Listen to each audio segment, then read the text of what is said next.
Lost your phone? Don't worry. In this video, I will show you how to track your lost phone using your Google account step by step. Step 1. Open a browser on another phone or computer. Go to Google Find My Device.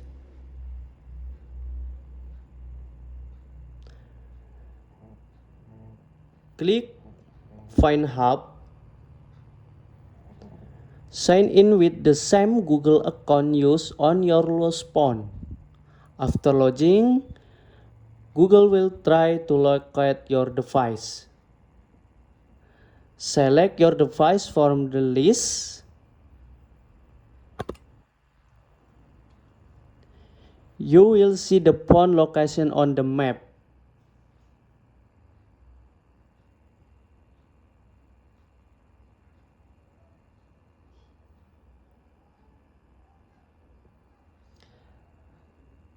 Thank you guys.